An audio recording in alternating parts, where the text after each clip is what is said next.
Hello' everyone. আজিৰ ক্লাছটো হ'ব টেন্সৰ ওপৰত। চোৱা, টেন্স কাক বোলে, টেন্স কেই প্ৰকাৰ আৰু কি কি। তো এই গোটেইখিনি বস্তু তোমালোকৰ লগত আজি ডিছকাছ কৰিম। চ' ইয়াত কি আছে, প্ৰথমত চোৱা, টেন্স এছামিছত কি বুলি কয়, টেন্সত এছামিছত কাল বুলি কয়। ঠিক আছে, এতিয়া টেন্স কাক বোলে, ইয়াত চোৱা লিখা আছে যে ক্ৰিয়াৰ সময়কে টেন্স বোলে। টেন্স আৰু এছামিছত কি বুলি কয়, কাল বুলি কয়। এতিয়া টেন্স কেই প্ৰকাৰ এইটো জানিব লাগিব। তো এতিয়া চোৱা, ইয়াত লিখি দিছোঁ যে টেন্স তিনি প্ৰকাৰ হয়। টেন্স তিনি প্ৰকাৰৰ এটা হ'ল প্ৰেজেন্ট টেন্স মানে বৰ্তমান কাল, আৰু এটা পাষ্ট টেন্স মানে অতীত কাল, আৰু এটা কি আছে ফিউচাৰ টেন্স মানে ভৱিষ্যৎ কাল। ঠিক আছে, এতিয়া এই তিনিটা টেন্স আছে, তিনি প্ৰকাৰ টেন্স আছে। এই তিনিটা টেন্সৰ আকৌ চাৰিটাকৈ ভাগ আছে। প্ৰেজেন্ট টেন্সৰ চাৰিটা ভাগ আছে, পাষ্ট টেন্সৰ চাৰিটা ভাগ আছে, ফিউচাৰ টেন্সৰ চাৰিটা ভাগ আছে। চোৱা, ইয়াত লিখি দিছো, ইয়াৰ আৰু প্ৰত্যেকটোৰে চাৰিটাকৈ ভাগ আছে। এটা কি আছে প্ৰথম ভাগটোৰ নাম কি চোৱা, প্ৰেজেন্ট টেন্সৰ চাৰিটা ভাগ আছে। Present indefinite tense, present indefinite tense, আৰু এটা হ'ল প্ৰেজেন্ট কন্টিনিউয়াছ টেন্স, এটা হ'ল কি প্ৰেজেন্ট পাৰফেক্ট টেন্স, আৰু এটা কি প্ৰেজেন্ট পাৰফেক্ট কন্টিনিউয়াছ টেন্স।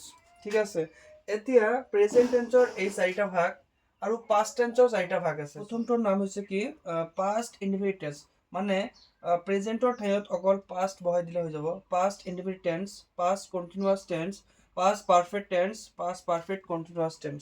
ঠিক আছে, এতিয়া প্ৰেজেন্ট টেন্স পাষ্ট টেন্সৰ চাৰিটা ভাগ গ'ল। এতিয়া ফিউচাৰ টেন্সৰ চাৰিটা ভাগ আছে। চোৱা, ফিউচাৰ টেন্সৰ চাৰিটা ভাগ আছে। এটা হ'ল কি ফিউচাৰ ইনডিফিনিট টেন্স, এটা ফিউচাৰ কন্টিনিউয়াছ টেন্স, এটা ফিউচাৰ পাৰফেক্ট টেন্স, আৰু এটা ফিউচাৰ পাৰফেক্ট কন্টিনিউয়াছ টেন্স। ঠিক আছে, এই চাৰিটা ফিউচাৰ টেন্সৰ ভাগ। এতিয়া প্ৰত্যেকটোৰ চাৰিটাকৈ ভাগ গ'ল। এতিয়া মই কি কৰিম, তোমালোকৰ লগত ডিছকাছ কৰিম যে প্ৰথমটো কি আছে প্ৰেজেন্ট টেন্স। এই প্ৰেজেন্ট ইনডিফিনিট টেন্সৰ ওপৰত ডিছকাছ কৰিম, মানে প্ৰত্যেকটো টেন্সৰ তোমালোকৰ লগত ডিছকাছ কৰিম। তো আজিৰ টপিকটো হ'ব প্ৰেজেন্ট ইনডিফিনিট টেন্সৰ পৰা কেনেকৈ মই কি কৰিম, ট্ৰান্সলেশ্যন কৰিম। প্ৰেজেন্ট ইনডিফিনিট টেন্স কাক বোলে, ঠিক আছে, প্ৰেজেন্ট ইনডিফিনিট টেন্সৰ ষ্ট্ৰাকচাৰ আৰু এক্সাম্পল কেনেকৈ সলভ কৰিব লাগে, তো এইটো ডিছকাছ কৰিম। ঠিক আছে, present indefinite tense. Present indefinite tense কাক বোলে, ঠিক আছে, আৰু ইয়াৰ ব্যৱহাৰটো মই ইয়াত আলোচনা কৰি আছো। লেখা আছে যে কৰ্তাৰ কামটো বৰ্তমান সময়ত সাধাৰণতে কৰা বা হোৱা বুজায়, তাক প্ৰেজেন্ট ইনডিফিনিট টেন্স বোলে। ঠিক আছে, এতিয়া তো চিম্পলভাৱে যিটো কৰ্তা চিম্পলভাৱে মানে দৈনন্দিন কামটো কৰিব, তো তাক প্ৰেজেন্ট ইনডিফিনিট টেন্সত ব্যৱহাৰ কৰা হ'ব।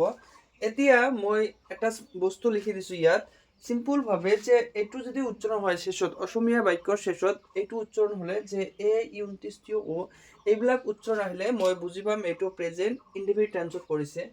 এতিয়া প্ৰেজেন্ট ইনডিফিনিট টেন্সৰ গঠনটো চোৱা, এইটো হ'ল ছাবজেক্ট, ছাবজেক্টৰ পিছত লাগিব ভাৰ্বৰ V1 মানে প্ৰেজেন্ট ফৰ্ম, ভাৰ্বৰ প্ৰেজেন্ট ফৰ্ম লাগিব। তাৰপিছত কি লাগিব, আমাক অবজেক্ট লাগিব। ঠিক আছে, ছাবজেক্টৰ পিছত ভাৰ্বৰ প্ৰেজেন্ট ফৰ্ম, তাৰপিছত অবজেক্ট। এতিয়া এটা NB চোৱা, NB মানে নোটবুকটো চোৱা, নোটবুকটো কেনেকৈ হ'ব, এইটো ইম্পৰ্টেণ্ট, বহুত ইম্পৰ্টেণ্ট। তো চোৱা, প্ৰেজেন্ট ইনডিফিনিট টেন্সত যদি ছাবজেক্টটো থাৰ্ড পাৰ্চন হয়, ছাবজেক্টটো থাৰ্ড পাৰ্চন হ'লে এতিয়া মেইন ভাৰ্ব যিটো হ'ব, মেইন ভাৰ্বৰ লগত মই কি ব্যৱহাৰ কৰিম, এছ বা ইএছ যোগ কৰা হয়। ঠিক আছে, মেইন ভাৰ্বৰ লগত কি হ'ব, এছ হ'ব, নহ'লে ইএছ হ'ব। ঠিক আছে, এতিয়া মই এটা এক্সাম্পল লৈছোঁ। এক্সাম্পলটো চোৱা, তেওঁ ভাত খায়। ঠিক আছে, প্ৰথম কুৱেশ্যনটো হৈছে কি, তেওঁ ভাত খায়, ভেৰি ইজি কুৱেশ্যন হয়। তো এতিয়া মোৰ জানিব লাগিব, এতিয়া ইয়াত এটা বস্তু চোৱা, এছামিজ বাক্যৰ গঠন কেনেকুৱা, প্ৰথমত কি হয়, ছাবজেক্ট হয়, তাৰপিছত কি আহিব, অবজেক্ট আহিব, তাৰপিছত শেষত কি থাকে, ভাৰ্ব থাকিব। ঠিক আছে, প্ৰথমত ছাবজেক্ট আহিব, তাৰপিছত অবজেক্ট আহিব, তাৰপিছত ভাৰ্ব থাকিব। এতিয়া ইংৰাজীত কেনেকুৱা হয়, প্ৰথমত হ'ব ছাবজেক্ট, তাৰপিছত আহিব ভাৰ্ব, তাৰপিছত আহিব আমাৰ অবজেক্ট। ঠিক আছে, এনেকুৱা। তো প্ৰথমত কি আহিব, ছাবজেক্ট আহিব, তাৰপিছত ভাৰ্ব আহিব, তাৰপিছত আহিব আমাৰ অবজেক্ট আহিব। এইটো হ'ল ইংৰাজী বাক্যৰ গঠন, এইটো হ'ল এছামিজ বাক্যৰ গঠন।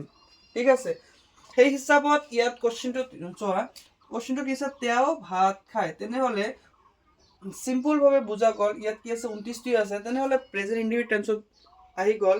তো এইটো চিম্পলভাৱে ভাত খায়, তেনেহ'লে এইটো প্ৰেজেণ্ট ইণ্ডিফিনিট টেন্সত পৰিছে, এনেকৈ ধৰিলে হ'ব।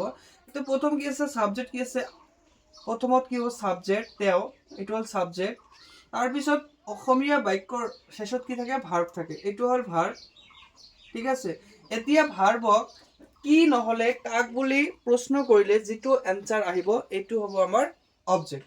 এতিয়া কি খায়, তেনেহ'লে কি আহিব এনচাৰ, ভাত আহিব, তেনেহ'লে ভাতটো কি হ'ব, আমাৰ অবজেক্ট হ'ব। তেনেহ'লে ছাবজেক্ট হ'ল, ভাৰ্ব হ'ল, এতিয়া অবজেক্টো পাই গ'লো।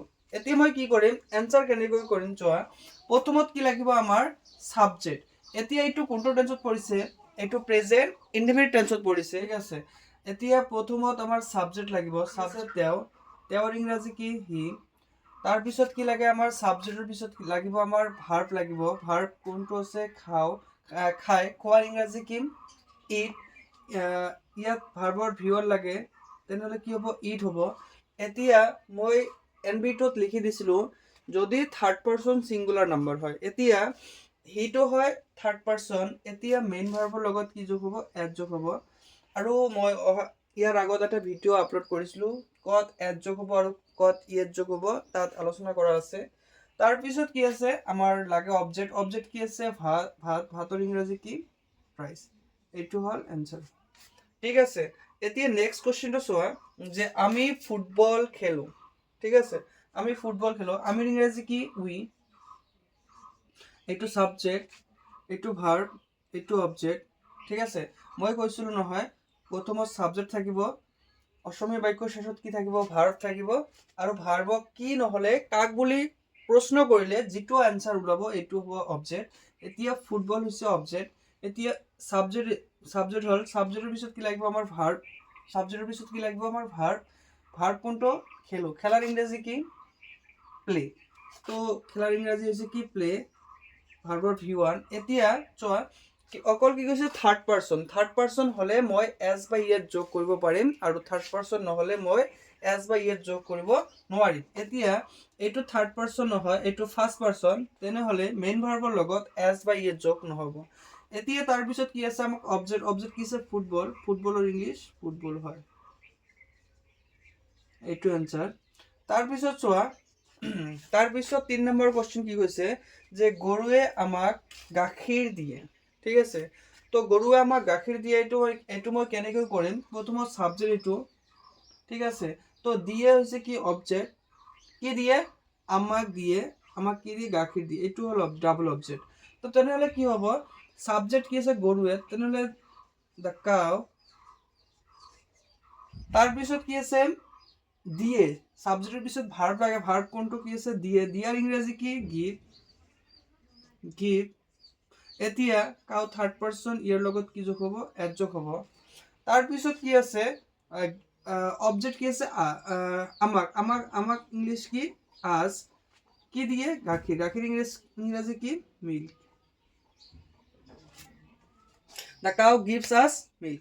তাৰপিছত কি আছে চোৱা, 4 নম্বৰ কুৱেশ্যনটো চোৱা, যে সূৰ্য পূবফালে উদয় হয়। ঠিক আছে, এতিয়া এইটো হ'ল তোমালোকে এটা বস্তু মনত ৰাখিবা, তো প্ৰেজেণ্ট ইনডিফিনিট টেন্সত চিৰসত্য মানে ইউনিভাৰ্চেল ট্ৰুথ বাক্য হ'লে এইটো প্ৰেজেণ্ট ইনডিফিনিট টেন্সত ব্যৱহাৰ কৰা হয়, আৰু এইটো চিৰসত্য ঘটনা আৰু অভ্যাসগত কাৰ্য মানে হেবিচুৱেল একশ্যন যদি থাকে, বাক্যটো থাকে, তেনেহ'লে এইটো প্ৰেজেণ্ট ইনডিফিনিট টেন্সত ব্যৱহাৰ কৰা হয়। এইটো কথা ভালকৈ মনোযোগ দিলে হ'ল।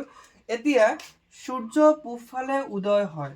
ঠিক আছে, এইটো চিৰসত্য ঘটনা হয়, তো এতিয়া চিৰসত্য ঘটনা হ'লে প্ৰেজেণ্ট ইনডিফিনিট টেন্সত ব্যৱহাৰ কৰা হয়। এতিয়া সূৰ্য ছাবজেক্ট এইটো, তো এতিয়া সূৰ্যৰ ইংলিছ সূৰ্যৰ আগত কি হয়, অকল এটা বস্তু হ'লে তাৰ আগত কি ব্যৱহাৰ কৰা হয় দা ব্যৱহাৰ কৰা হয়, দ্য ছান। এতিয়া উদয় হয়, উদয় হোৱাৰ ইংৰাজী কি আছে ৰাইজ। এতিয়া ছান থাৰ্ড পাৰ্চন, ইয়াৰ লগত কি যোগ হ'ব, এড যোগ হ'ব। এতিয়া পূবফালে, তেনেহ'লে কি হ'ব, দিশৰ আগত এটা দা বহিব, ইন দা ইষ্ট, পূবফালৰ ইংৰাজী কি ইষ্ট। ঠিক আছে, এতিয়া 5 নম্বৰটো চোৱা কি আছে যে মই ৰাতিপুৱা সদায় 6 বজাত উঠো, ঠিক আছে। এতিয়া মই কি কৰিম, এইটো হ'ল এটা অভ্যাসগত কাৰ্য। অভ্যাসগত কাৰ্য হ'লে প্ৰেজেন্ট ইনডিফিনিট টেন্সত ব্যৱহাৰ কৰা হয়। তো সাবজেক্ট কি আছে, মইৰ ইংৰাজী কি আই, সাবজেক্টের কি আছে সদায়, সদায় তেনে সদায়ের ইংরেজি কি অলওয়েজ, আই অলওয়েজ, ঠিক আছে। তো ইয়াত কি আছে ভার্ব উঠো, উঠোর ইংরেজি কি গেট। এতিয়া এজ বা ইয়াত যোগ নহ'ব কাৰণ আই ফাৰ্ষ্ট পাৰ্চন। এতিয়া গেট আপ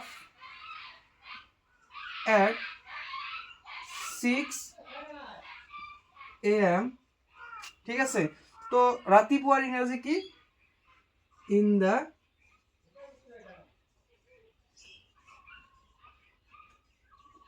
মৰ্নিং, ঠিক আছে। এইটো হ'ল এনচাৰ। এতিয়া নেক্সট কুৱেশ্যনটো চোৱা। নেক্সট কুৱেশ্যন কি আছে, মানুহ মৰণশীল, এইটো চিম্পল প্ৰেজেন্ট টেন্সত পৰিছে।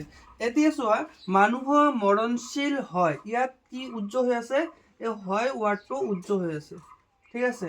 তো ইয়াত উজ্জ্বল হৈ আছে। এতিয়া মই কি কৰিম, এইটো চিম্পল প্ৰেজেন্ট টেন্সত ব্যৱহাৰ কৰিম। চোৱা চিম্পল প্ৰেজেন্ট টেন্সৰ গঠন কি, subject plus be verb, subject plus be verb plus object. এতিয়া প্ৰেজেন্ট ইনডিফিনিট টেন্সৰ বি ভাৰ্ব কি আছে, এম, ইজ, আৰ, হয়নে নাই। এতিয়া মানুহ মৰণশীল, মেন, মানুহৰ ইংৰাজী কি মেন। এতিয়া কি হয়, হয়, হয়ৰ ইংৰাজী কি am is are. Present indefinite tense simple present টেন্সত তেনেহ'লে মেন ইজ হ'ব, মেনৰ লগত কি হ'ব ইজ হ'ব। সাবজেক্ট বি ভাৰ্ব তাৰপিছত অবজেক্ট, অবজেক্ট কি আছে কি মৰণশীল, তেনেহ'লে কি হ'ব মৰণশীলৰ ইংৰাজী কি মৰ্টেল, মেন ইজ মৰ্টেল। এই গোটেইখিনি প্ৰেজেন্ট ইনডিফিনিট টেন্সৰ প্ৰেজেন্ট ইনডিফিনিট টেন্সত ব্যৱহাৰ কৰা হয়। তো তেনেহ'লে এইটো তোমালোকে অলপ কি কৰিবা, প্ৰেক্টিছ কৰিবা ঘৰত, প্ৰেক্টিছ কৰিলে হৈ যাব, ঠিক আছে। হ'ব আজিৰ ভিডিঅ'টো ইমানখিনিয়ে, বাই।